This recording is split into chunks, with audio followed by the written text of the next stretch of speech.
What's up, Union Arena players? This is Kyle D, better known as Universities, and today we have a tier list for you. So I'm excited to go over what I think everything's going to be landing on, and we'll go over the structure when we get into the video further. So without further ado, let's get in the video and talk about it. So guys, if you don't know, Red Riot Games helps out this channel. So they actually started listing and producing amazing looking action points. So if you guys have been waiting for some cool custom action points, Red Riot Games on their website has full access to these amazing looking action points that are pretty cool. But as you guys know, they do have singles, and especially with One Punch around the corner, they'll be filling up this weekend, and boom, you'll have an amazing set of cards. And he's always relevant on his pricing. Like, I have no objections on what he does with it. So hopefully you guys are excited for One Punch as I am. We're gonna be punching through all this, and we're excited to have everything. And especially if you guys are looking for some decent playmats, they have a great collection, and hopefully you guys get some as well. So guys, hopefully you enjoyed this. Let's dive into the video and talk about the new One Punch Man stuff. So getting into this, crazy strong, your average tier 1 deck, right? It's kind of self-explanatory. Gatekeepers holds up with the meta. This is where I kind of fuse 1.5 plus, tier 2 together. Because to be honest with you, there's just a feels bad system when you kind of just go, there's a 1.5. And I've always felt like that when it came down to tier list. So I don't really use it personally. So Gatekeepers / holds up with the meta is kind of just, they're strong within their tier 2. Sometimes they just fall short when they're facing into the tier 1. And again, tier 2 is never bad for the format. And then tier 3 is one of those things that just like you need a little bit of more support. So at the end of the day, let's take a look.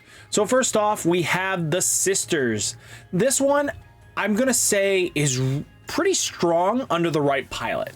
I have watched this deck go off and pop off, and to be straight honest with you, this deck, being able to use the options in a way that are recyclable and being able to extend your plays or remove threats, anything like that, is vital. Because again, to me, being able to use your trash as a second resource is great. And again, this is a unique style of play, which One Punch Man introduced in a way that I'm really excited to see.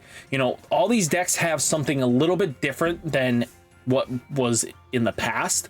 I think Metal Bat's the only exception to the rule, because it's been what we've seen in the past, and Speedo Sonic has been kind of the same thing. So it's kind of good to see, right? Purple Bleach, I definitely think it's still one of the strongest Bleach decks in the game. Volume 2 is going to change that. We'll get a blue deck, and the purple deck will have great possibilities. But till we get Volume 2, I think Purple Bleach is still doing well into the meta. One Punch Man might hurt it a little bit, but that's only if they're facing the 10K boys. If they're not, I think the deck still does extremely well into all the other version of One Punch Mans, because again, even if they're facing against the 10Ks, they can make them smaller when you swing in, and most likely they'll lose trade, because again, they are, unless they specify most of them I think say cannot be removed by your opponent's effects.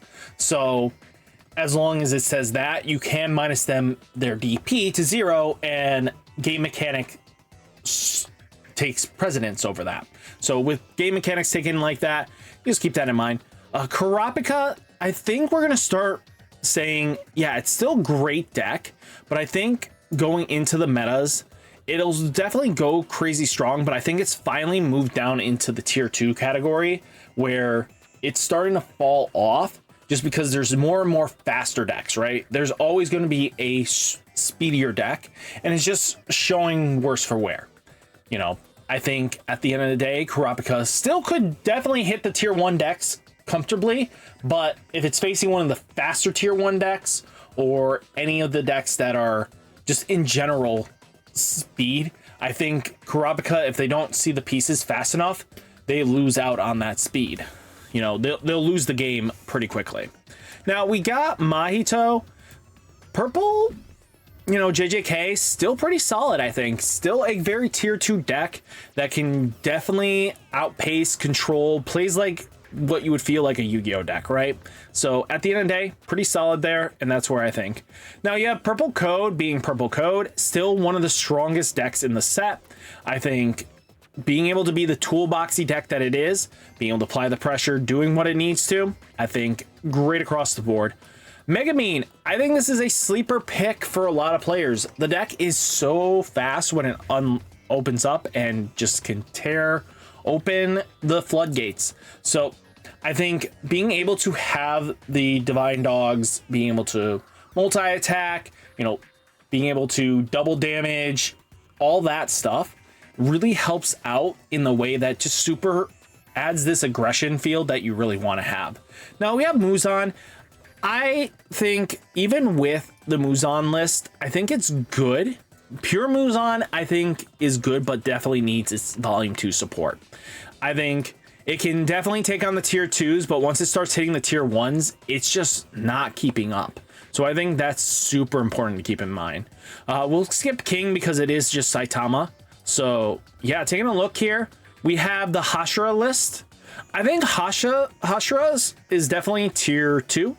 I think it's close to that tier 1 category, but it's definitely in the tier 2s.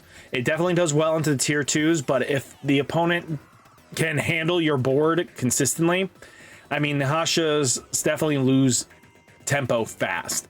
The 45k is what really keeps the deck really applying pressure, but at the end of the day, can see a fail. This boy.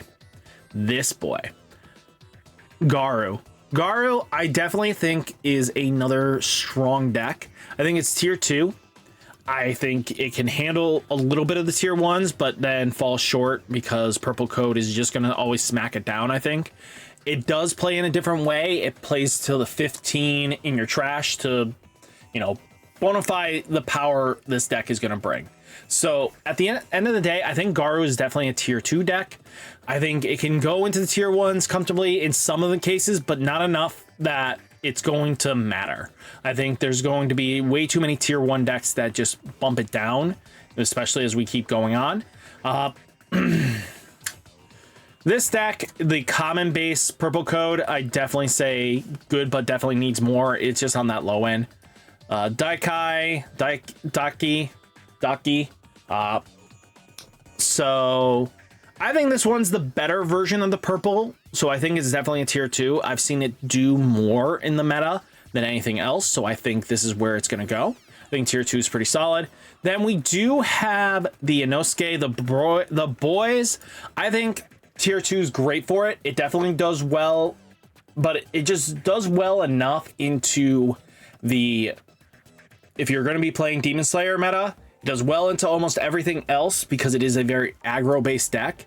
And again, red does have that caveat that they're so aggressive that they can just win the game being that aggressive. But then sometimes if the opponent's boards are better, they just end up falling flat because if they can be answered to in any capacity, that's just what happens, right? You know, the same thing across the board. If the opposing deck has more removal than you do, which again, red is not about removal, they're about aggression. They're not going to be removing much in that way. They're supposed to be hitting you in the face repetitively. If the opposing deck has a lot of, you know, things that are just going to pop out of security and just yeet your guy off the board, you're going to fall flat. And then if they can just set up earlier than you, sometimes that's just what happens. It's just the name of the game for red. Tanjiro definitely, I'm going to say, crazy strong. One of the best decks still. The 5 attack brother sister Tanjiro list, chef's kiss. It's always going to do what it needs to. I think at the end of the day, we look pretty solid. Yuhabog, definitely the Stern Ritters need their next wave of support. I think Bombietta brings them back up to tier 2, but right now tier 3 is just where their home's going to be. Now we do have the Zoldyck with the Crollo list.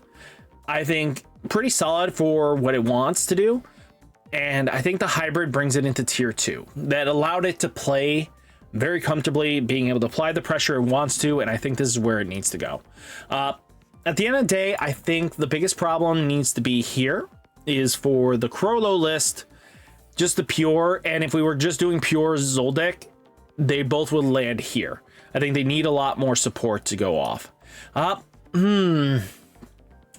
Specified slots. I still think the deck's pretty fine into the tier 2 category, but once it starts facing the tier 1s, it falls flat. So I definitely think in tier 2, gatekeepers wise, I think he's bottom tier 2, kissing tier 3. So I think I'm going to put him at tier 3 top, being the only one to combat it. Captain Yamamoto's deck definitely has fallen out of favor just because of so much control and just so much more aggression. I think that's where we're going to go with it. I think good, but definitely needs more. It can fight the tier 2s comfortably. Tier 3's fine, but once we get to tier 1s, we're just slacking here. Then we do have bombers. I think bombers are good, but they are definitely falling out of favor. But once they get their next wave of support, I think they come right back into tier 2 very comfortably.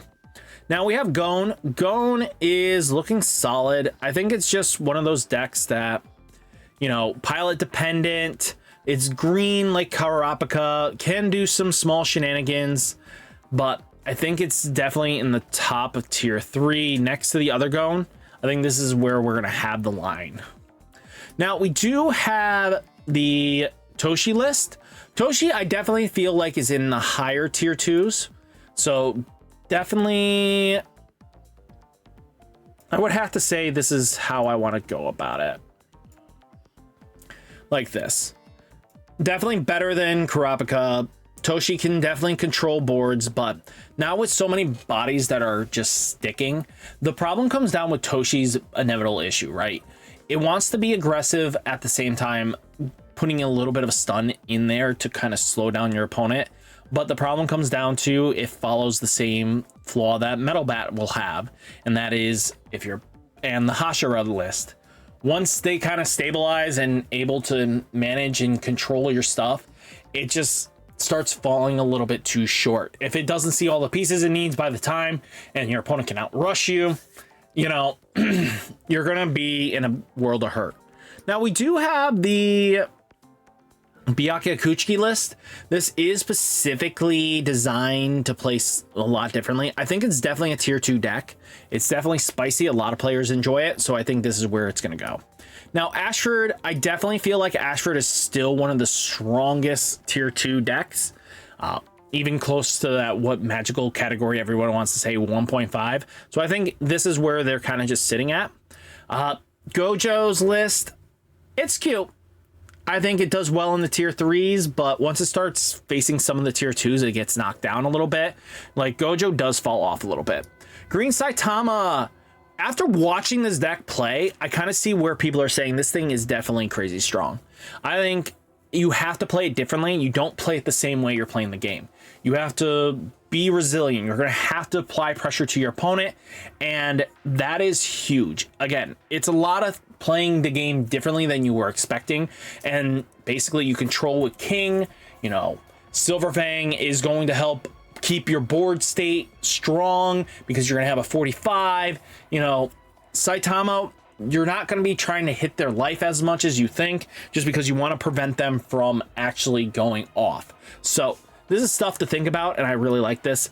Green Code Gios, we're going here for the Britannia units.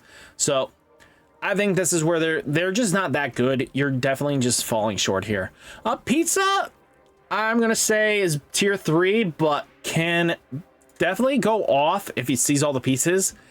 I mean, it's the same thing with Gon, right? I'm kind of saying like in that realm where if you see everything, the deck is basically an Exodia deck, right? You kind of just start winning the game from there if you just always have the correct pieces in the group. You know, pizza's gonna always pop off if it gets the pizzas going, so stuff like that. Tengen Wives, it's a cute deck. But to be honest with you, I haven't seen anybody be able to get this deck to actually pop off in the meta. And it's proving that sense. So I definitely think it falls in the category with Muzan. Now we do have the blue JJK. This will be a combination between Sukuna and the Kento Namami, because both decks are kind of just even pace and I don't want to keep both of them up there. So because they're the only variable is Kento is played in one, the other one is just pure Sukuna. So at the end of the day, they play very similar in ways that would lead into just great value, right? So at the end of the day, I think that's where it's going. Toto's definitely fallen out of favor a little bit. I think right now it definitely needs volume 2 to kind of just get back into the meta. But again, Confident Pilot can definitely do well into locals. And that's always like that name of the game, right? Now, we do have Lancelot. Lancelot, definitely still tier 2. I think under the right pilot, can go off and just be the deck you want it to be. So I think that's where we're going to be landing here. Then we do have Nubara. Nubara is just sitting a solid, tier 3. I definitely think Megamine is just better than these two combined. So just keep that in mind. Speedo Sound. Speedo Sound, I played it for the first time, and I'm going to be straight honest with you. I love the deck. The deck is pretty fun out the gate. I have no objections on where this deck is going. I think it's actually pretty close to being a tier 1 deck, in my opinion. Just great aggression. I think it's classified, I think, between Speedo and Ashford. I think they tie themselves here. So I think if you're going to be picking a red deck of this just to play, if you really want to play some red decks, I think you play Speedo Sound or Ashford. I think Speedo Sound does better into Ashford because you have more 4Ks naturally, and your guys come in unsuspended and then they combo off and you get to produce the same number of attacks and being able to be a tribal deck. I enjoyed it. I had no objections on how the deck played. It played very smooth. I might make some small adjustments, but to be honest with you, the Tribo Speedo Sound, really solid. Now, we have Yellow One Punch. So definitely one of the tier 1 decks. One of the things it does struggle against is that it does want to go second. So any red deck that wants to go first, or any deck that really wants to go first, is going to hurt it. But any other deck that it just really does well, I think at the end of the day, decks that are fast are going to beat this deck, right? But then at the other side of the coin, if this deck stabilizes, it's going to be not impossible for them to kind of beat it. But at the same time, it's not the 2 AP One Punch that's broken. I think it's the 1 cost AP Saitama that is nuts. Being early game, being able to pressure in at that early just to smack in, but also having King in the deck that makes your big Saitama at the end of turn unsuspend. Fantastic, because now it presents him as being able to block for you. So stuff like that really does matter. Now, we do have Metal Bat. I think Metal Bat's pretty solid, kind of just in the same realm of Toshi, right? Just being able to be a tribal deck that just basically, once your board is built wide enough, your opponent is going to be it has to deal with Metal Bat. I think Metal Bat's really solid, and I think a lot of players will have a great time with it. But all in all, guys, I think this is where we're going to see a lot of the tier 1s. I think One Punch Man isn't overrated. I think One Punch Man is going to do extremely well in the English meta. But if you're going to be talking JP, I think One Punch Man is not strong enough in that format yet. I think it needs either some tweaking, but again, they're dealing with Sword Art Online that has a volume 2. They're dealing with JJK that has a volume 2. They have Bleach that has a volume 2. They have a Code with volume 2. They have, Kaiju number 8. They have Saki. They have all these other great animes in the format already, and it's already trying to fight for that dominance, right? So at the end of the day, I think One Punch Man will do great over here like everything else does. And again, we're going to see a lot of flops that they come out there with, but our meta is going to be completely different, right?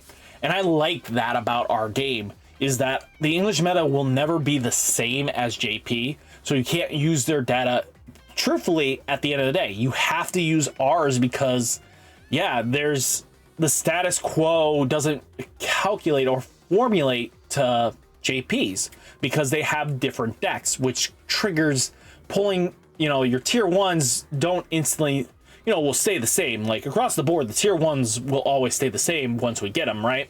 You can use the JP to see where the tier ones are. But then when you kind of just see the tier 2s or the tier 1.5s, you know, all of a sudden some of those move up to tier 1 because we have that difference in meta. But guys, hopefully you enjoyed the video. Hit that like button, hit that subscribe button. Stay safe, stay healthy, and I'll catch you next one. Peace.